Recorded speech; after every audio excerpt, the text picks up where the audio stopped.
Assalamualaikum warahmatullahi wabarakatuh.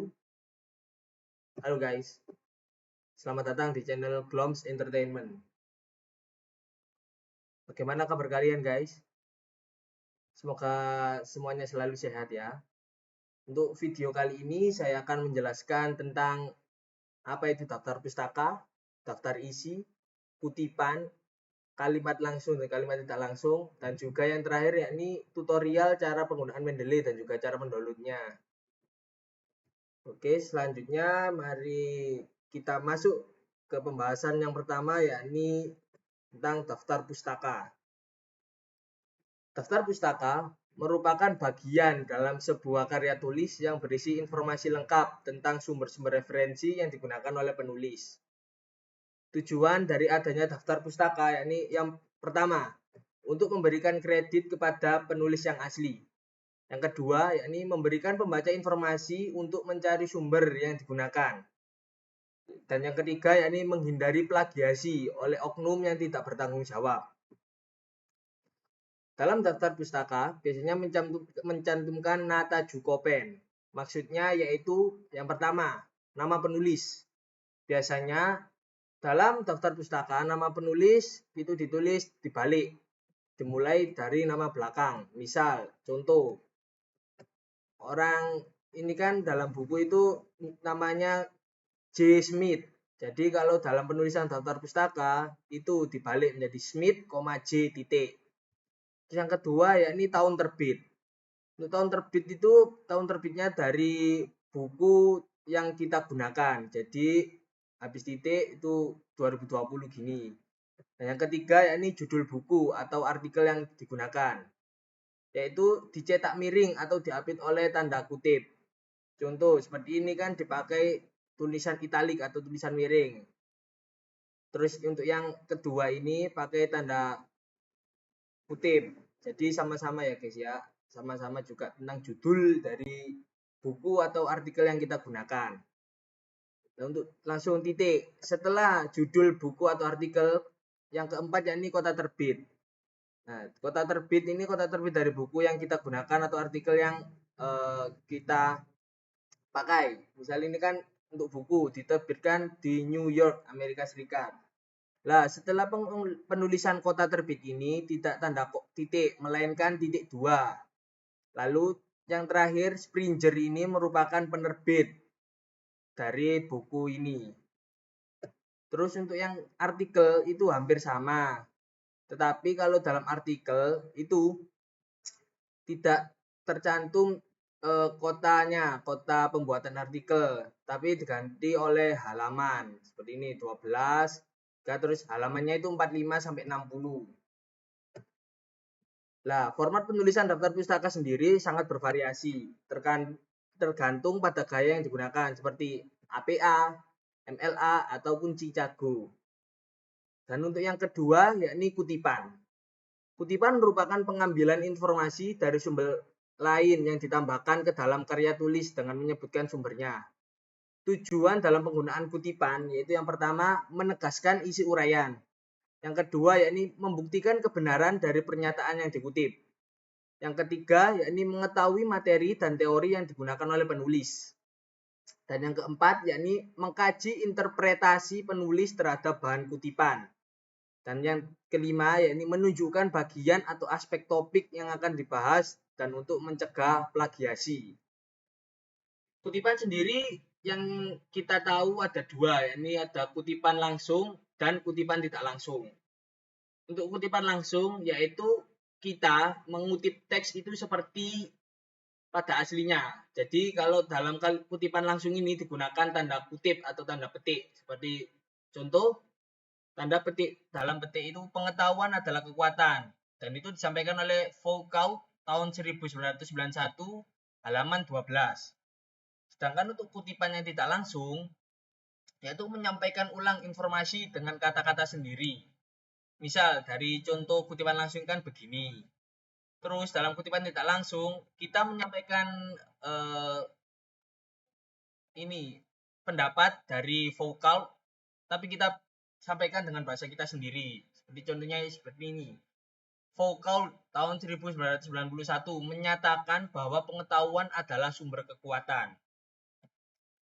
Selanjutnya yakni daftar isi. Daftar isi merupakan panduan halaman yang memuat daftar judul, bab, subbab, dan bagian lain dalam dokumen. Nah, untuk cara pembuatan daftar isi yang sistematis, yakni yang pertama, gunakan format heading di Microsoft Word. Yang kedua, pastikan penomoran konsisten, misal bab 1, bab 2, bab 3, dan seterusnya. Untuk subbab itu bisa 1.1, 1.2, 1.3, dan seterusnya. Tapi dalam penomoran daftar isi ini tergantung dari lembaga. Misal kayak saya kan kuliah di Universitas Muhammadiyah Gresik. Itu prodi-prodinya ada beberapa yang pakainya bab 1 angka gini, ada yang pakai Romawi seperti ini ya guys ya. Seperti ini. Nah, jadi itu tergantung prodi masing-masing. Tapi dalam hal ini kita pakai yang umum kita gunakan saja. Seperti contohnya pembuatan daftar isi. Nah, seperti ini. Daftar isi. Ini saya menggunakan yang umum digunakan, menggunakan angka 1. Lalu untuk subbabnya kita gunakan 1.1, 1.2, 1.3, dan juga 1.4.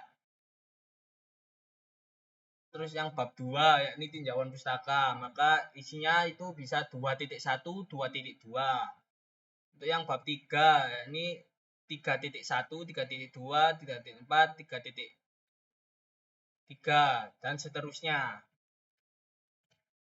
Lalu selanjutnya dalam penomoran halaman. Penomoran halaman itu biasanya ada beberapa tips yang harus kita perhatikan. Nah, untuk yang pertama yaitu bagian awal, abstrak, daftar isi, dan juga kata pengantar. Itu biasanya menggunakan huruf I kecil, misal I1, I2, I3. Contohnya yakni seperti ini. Untuk judul ini tidak pakai ya, mulainya itu dari abstrak. Abstrak itu kan ini, I1, abstrak. Terus untuk daftar isi, itu juga I2. Dan untuk kata pengantar, kita menggunakan I3. Lalu selanjutnya, setelah maksimal daftar isi, seperti yang saya jelaskan tadi kan, abstrak, daftar isi, dan juga kata pengantar. Lalu ketika masuk ke bab 1 atau pendahuluan, maka itu diubah menjadi angka normal. Seperti ini. Nah, ini kan dari sini kan masih I3 kata pengantarnya. Nah, untuk masuk ketika masuk dalam bab 1 pendahuluan, maka kita harus menggantinya dengan angka 1 normal. Nah, cara untuk membuat halaman, penomoran halaman yakni dengan cara yang pertama kita tekan insert, lalu kita klik page number. Untuk ini ada beberapa pilihan. Ini halamannya berada di atas, ini di bawah. Jadi kita sesuaikan. Kalau biasanya yang saya gunakan selama ini dalam membuat karya tulis itu pakai yang bottom of page. Jadi yang di plain number 2. Jadi posisi nomor halamannya itu terletak di tengah, di bawah tengah. Jadi seperti itu. Untuk yang format page number, nah ini kita bisa memilih dari number format itu bisa 1, 2, 3 atau I1, I2, I3. Lalu sesuai pilihan kalian, seperti tadi kan di bagian abstrak, daftar isi, dan juga kata pengantar, tadi saya pakai yang I1, I2, dan I3. Sedangkan ketika mulai masuk ke dalam bab 1 pendahuluan, maka saya menggunakan yang angka normal 1, 2, 3. Ini terus langsung klik OK. Nanti otomatis halaman-halaman tersebut ini akan muncul di makalah kita. Terus untuk yang bagian akhir atau lampiran, ini opsional ya, lampiran. Kalau misal kita ada bukti dari penelitian kita ya kita masukkan. Tapi kalau tidak ada juga tidak apa-apa. Jadi ini kan nah, 1, 2, 3, 4, 5, 6, 7. Ini sampai terakhir daftar pustaka. Daftar pustaka itu masih lanjut ya dari halaman dari 29. Untuk daftar pustakanya langsung 30, 31, dan 32. Oh ya, tadi untuk membedakan ini ya, kan tadi setelah kata pengantar kan masih pakai I3.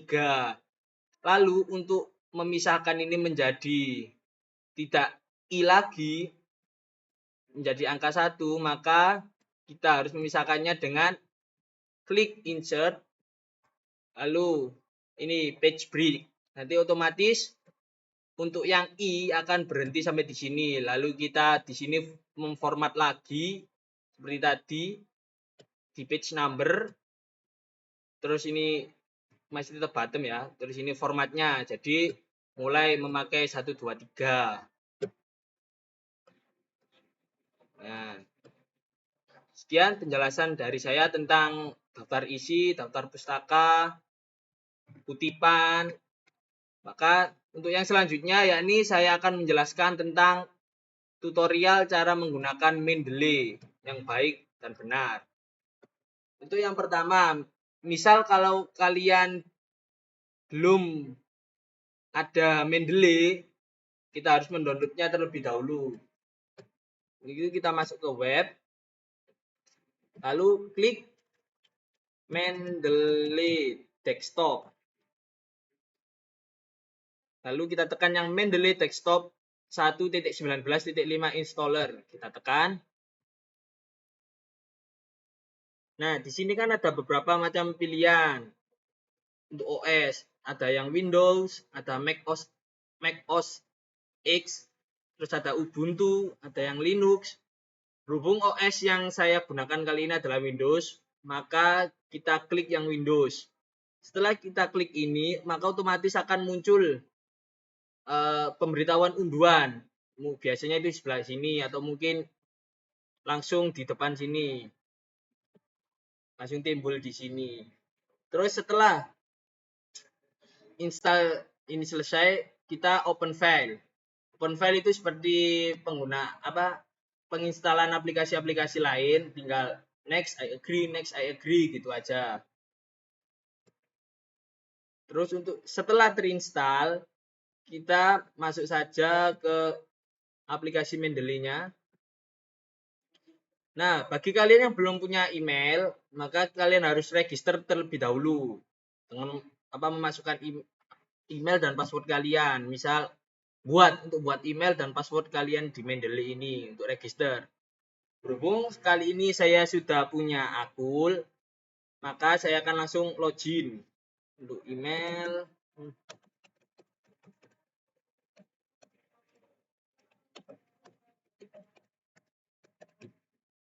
Passwordnya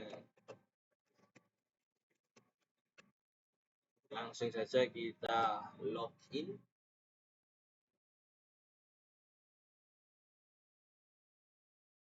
Maaf, ini wifi-nya agak lelet. Nah, ini kita close saja. Kita silang. Nah, di sini kan ada pemberitahuan. Apakah kita ingin mendapatkan Mendeley versi yang terbaru?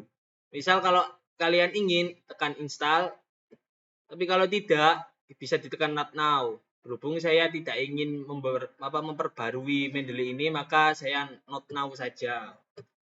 Lalu ini kita silang. Terus, untuk memasukkannya ke dalam Word, kita tekan Tools. Tools, lalu pilih yang ini.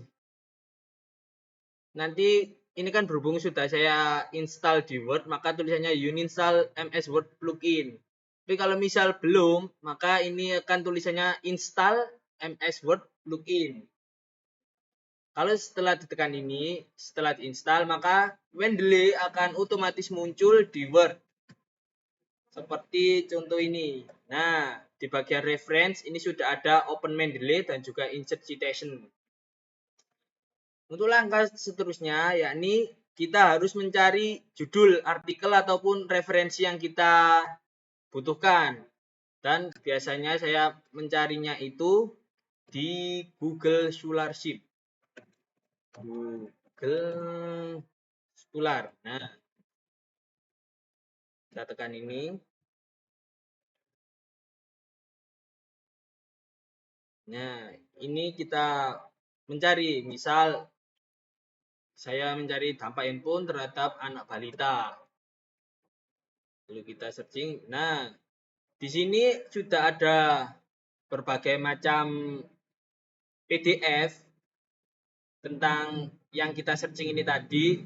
Jika kalian ingin mendownload, maka tinggal tekan, nanti otomatis akan mendownload sendiri PDF-nya. Berhubung ini saya sudah mendownload, jadi kita gunakan yang ini saja. Sudah ada 2 file yang saya download.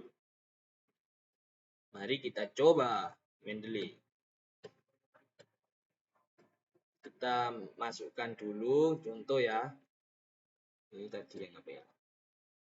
Berarti kita pakai yang Bineka ini. Sebagai contoh kita salin saja sini. Lalu kita tekan Ctrl+C atau copy. Lalu kita masukkan ke dalam Word. Kalau ini menpastenya kita tekan Ctrl+V. Nah, otomatis. Untuk memunculkan Mendeley-nya, kita harus meletakkan kursor di sebelah kanan bawah atau setelah paragraf ini berakhir. Lalu kita tekan Insert Citation, go to Mendeley, kita add file yang akan kita gunakan. Oh, sorry, ini kita harus masuk ke Mendeley terlebih dahulu. Nah, kita masukkan yang ini. Untuk yang file kedua juga kita masukkan. Nah, ini langsung kita lanjut untuk memberikan siapa yang mengutip ini ya kak. Insert citation, butuh Mendeley. Nah, misal ini kita tadi pakai yang ini kan, filenya kita pakai yang Marshall Arif ini. Lalu kita tekan cite. Cite, kita tunggu. Nah, otomatis muncul bahwa Marshall dan juga Hidayati pada tahun 2017 mengatakan handphone diciptakan oleh Martin Cooper, yakni seorang karyawan Motorola pada tanggal 3 April tahun 1973, yang pada awalnya diciptakan untuk mempermudah komunikasi dengan orang lain. Jadi ini adalah kutipan dari buku yang ditulis oleh Marshall dan juga Hidayati pada tahun 2017. Kita coba yang file kedua. File yang kedua yakni kita pakai yang ini. Kita copy terserah ya. Ini saja saya copy. Lagi untuk mengkopinya Ctrl+C. Lalu kita masukkan di sini. Lalu Ctrl+V. Nah, seperti tadi untuk memunculkan siapa yang buku yang kita gunakan, letakkan kursor di sebelah kanan bawah atau setelah paragraf ini selesai. Lalu kita tekan Insert Citation, butuh Mendeley. Nah, kita tadi kan pakai buku yang ditulis oleh Yazid dan juga Faisal. Kita tekan, lalu kita cite. Nah, otomatis muncul juga. Jadi, Yazid pada tahun 2023 yaitu mengatakan teknologi pengaruh komunikasi terhadap cenderung memungkinkan terjadinya transformasi berskala luas dalam kehidupan manusia. Nah, jadi gitu untuk meletakkan kutipan di dalam misal karya tulis ilmiah kita. Jadi kita tidak terkesan plagiat karena kita mengambil karya orang lain tanpa mencantumkan sumbernya. Yang selanjutnya yakni penulisan daftar pustaka dengan penggunaan Mendeley. Kita coba daftar pustaka. Daftar pustaka. Nah, kalau untuk daftar pustaka ini kita tekan saja insert bibliografi.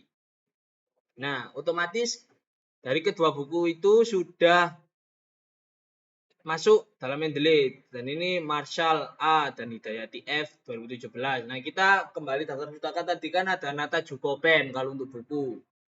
Nah, namanya itu kan dibalik dari Marshall A Hidayati F. Terus Nata tahun 2017. Ini judulnya untuk ini di jurnalnya. Nah, seperti itu penjelasan dari saya. Mohon maaf kalau ada yang kurang difahami karena saya juga masih pemula untuk belajar Mendeley ini. Jadi sekian video dari saya. Kurang lebihnya mohon maaf. Oh ya, jangan lupa like, subscribe, dan juga komen atau memberikan saran-saran tentang video saya ini untuk kebaikan kita. Terima kasih. Wassalamualaikum warahmatullahi wabarakatuh. Jangan lupa sholat. Sudah azan. Asyar.